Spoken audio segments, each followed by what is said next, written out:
Mike Davis, founder and president of the Internet Accountability Project, the Article 3 Project, and the Unsilenced Majority. His website, mikedavis.substack.com.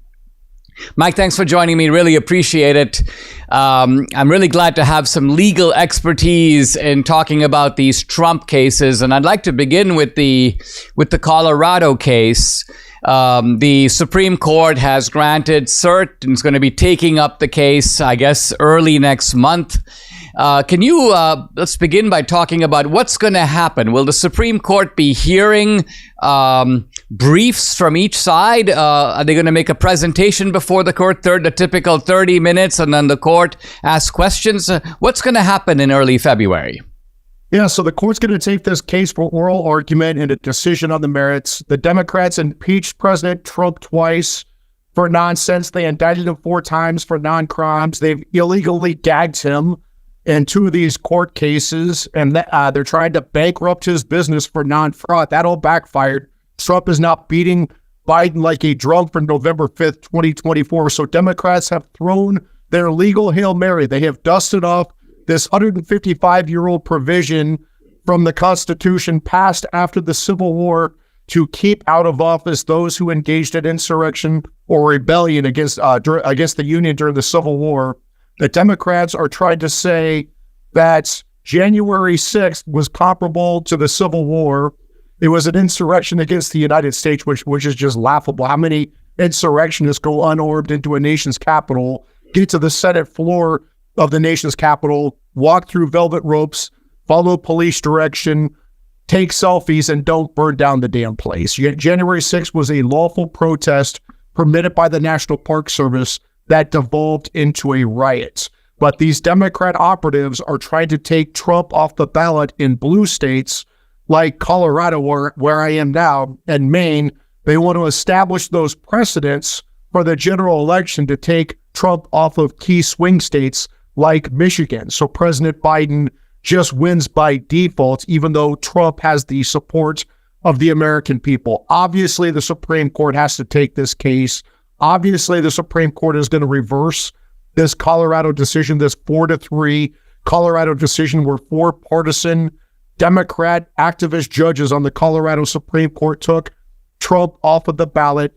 They say that there was an insurrection on January 6th somehow. They say that Trump incited that insurrection somehow, even though he told his supporters to go peacefully to the protest. And then they're trying to say that they, as a state Supreme Court, instead of a federal court, a federal criminal court, has the jurisdiction or the power under Article or Section 3 of the 14th Amendment to remove a candidate. They're wrong on every single score. The Supreme Court is going to reverse the Colorado Supreme Court. It should be 9-0, but because of these 3 Democrat activists on the Supreme Court, it may be 6-3. This is such an easy case, but the Democrats will make this complicated. I mean, Mike, isn't it the case that even in the Civil War, there was, in the aftermath of it, desire to bring the country back together? Southern states, of course, were readmitted into the Union. And then Congress passed some provisions that said that former Confederates could, in fact, occupy office, could run for office. So you've got this clause in the Constitution that the Democrats are trying to sort of resurrect, you might say, and apply to January 6th. Now, I'm assuming that they're going to go before the Supreme Court and say that, we made a factual determination in Colorado that this was an insurrection, and we made a separate factual determination that Trump incited the insurrection. Now, you know and I know that these, quote, facts are resting on a very shaky foundation. But do you think that the Democrats will try to say to the court, hey, listen, it's not your job to revisit the facts. It's your job merely to apply the law. We have made these factual determinations, and therefore you've got to start with the premise that our factual determinations are correct. Does the Supreme Court have to go along with that? You're exactly right. That's what the Democrats will argue. They'll argue that this biased Denver District Court Judge Sarah Wallace, who donated to an anti-Trump January 6th PAC, to chase Republicans out of office, then sat on a anti-Trump January 6th trial. I sat through all 5 days of that trial. Remember what this trial was. This was an expedited election challenge. It was not a real trial. And this judge let in boatloads of hearsay evidence, violated Trump's due process rights under the Constitution. It was not a real trial. It was an election challenge under Colorado law. And even if this court were the appropriate place to hold this trial, which it's not, he did not get a fair trial. His due process rights were violated. Remember, there is a case from right after Section 3 of the 14th Amendment was enacted over 150 years ago. It's called the Griffin's case. And then Chief Justice Salmon Chase clearly held that if you want to disqualify under Section 3 of the 14th Amendment to chase out of office, let's step back. The whole reason for the 14th Amendment, the 13th, 14th, and 15th Amendments were the post-Civil War amendments to outlaw slavery, guarantee due process and equal rights to the freed slaves, and guarantee voting rights to the freed male slaves. But after the Civil War, these Confederates were winning office, and they were undermining the post-Civil War Reconstruction effort. They were undermining the Union. So that's why they included Section 3 of the 14th Amendment to disqualify them, to chase them out of office. Well, then Chief Justice Salmon Chase said, in order to do this, you have to have Congress pass a federal criminal statute on insurrection or rebellion with a disqualification provision, which Congress immediately did, and it's still on the books. The updated version of that is still on the books for insurrection or rebellion with a disqualification provision.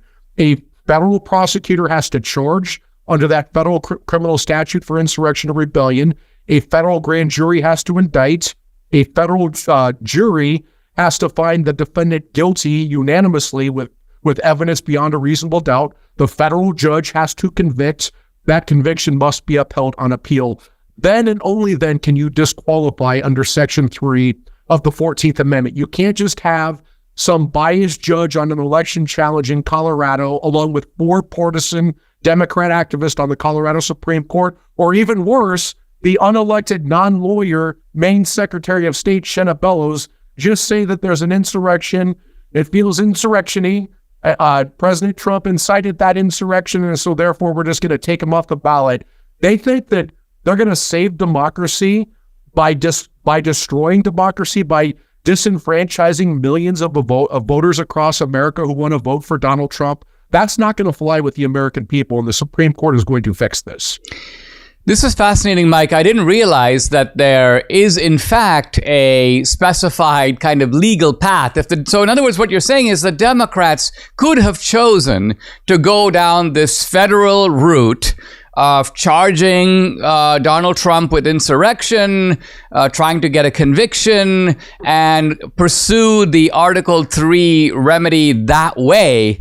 Why do you think that they decided not to do that? Is it because do you think that they thought that they have no hope of prevailing that way? So think about it this way. The January 6th Democrats and rhinos spent tens of millions of dollars hunting for evidence of insurrection.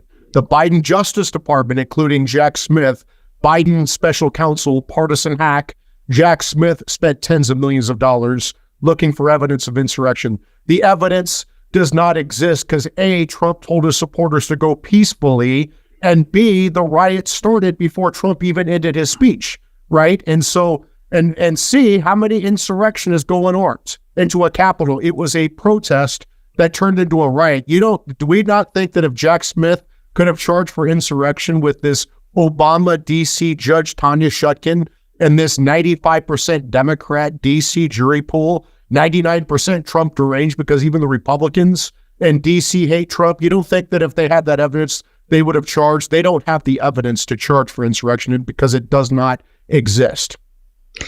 Mike, what do you make of the fact that, here we have these Democrats and they seem willing, as you noted, to pull out all the stops. They're doing it in the name of saving democracy, but they appear to be willing to toss out all the guardrails of our society. Do you think that is because they see Republicans as somewhat passive, and they think, hey, listen, we'll try this on Trump because they're never going to try it on us. In other words, what I'm getting at is this: would it be a helpful or a bad thing for the country right now if 5 Republican states threw Biden off the ballot and basically gave the same reason? They just essentially that his border policies, his election stealing constitutes 2 separate forms of insurrection.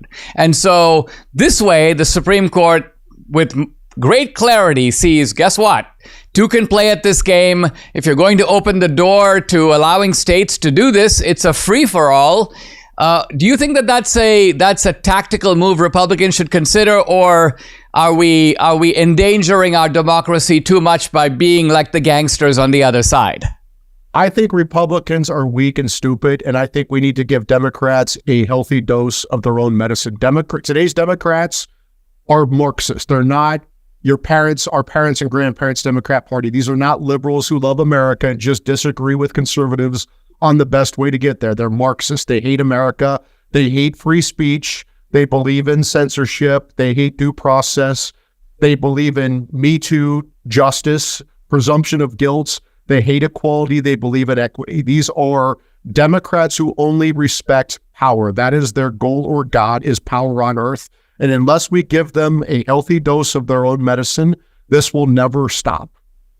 I mean, a really good example to me of this is the phenomenon that recently happened at Harvard with Claudine Gay, right? I mean, they've been canceling people left and right, or I should say, they've been canceling people right and right, everybody right of center, and getting away with it with relative impunity. It's only when their guys come under the gun that they suddenly discover the virtues of free speech. So it seems to me that what you're saying, and I agree, is that in the end, I mean, I guess it raises a larger point about our Constitution and a lot of our documents, that paper documents in the end don't protect us. That the Constitution is a delicate arrangement for distributing power, decentralizing it, providing checks and balances. But those checks and balances only work if the people who are the checkers and the balancers exercise that power, and that's something Republicans have been reluctant to do. Why do you think Republicans are this way? Are we just warmed over Reaganites who think that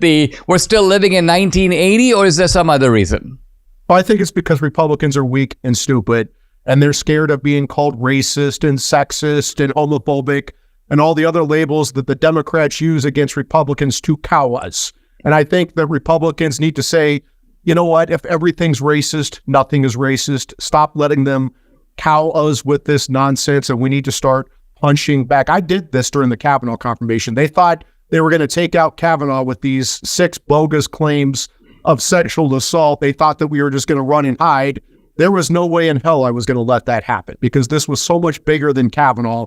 If we would have lost that fight, we would have lost the court. We would have lost the Senate. We would have lost the presidency. We would have lost the country. And think about, if we're just going to have this Me Too presumption of guilt where any one of our brothers or fathers or sons or uncles can be canceled, destroyed because some radical leftist wants to make a political charge against them and accuse them of sexual abuse, and their life is over without any due process with the presumption of guilt, hell no. And Republicans need to say to these Democrats, these are republic-ending tactics that you're deploying against President Trump, and we need to stop this or we're going to lose our country. And I would say to these country club Republicans, these establishment Republicans, these rhinos, do you really think that this is going to stop with Donald Trump? They're going after Trump, his top aides, his attorneys. They're going after parents outraged by gender chaos and the resulting rapes in high school bathrooms. They're going after Christians praying outside of abortion clinics while they allowed their radical BLM and Antifa and Hamas and abortion activists and trans terrorist supporters to terrorize America. This is not going to end well unless Republicans step up and say, we're not going to take this anymore. Totally agree, and great stuff, Mike. We've been talking to Mike Davis. He's the founder and president of the Internet Accountability Project, the Article 3 Project, and the Unsilenced Majority. Follow him, the website, mikedavis.substack.com. Mike, thank you very much for joining me. Thank you very much.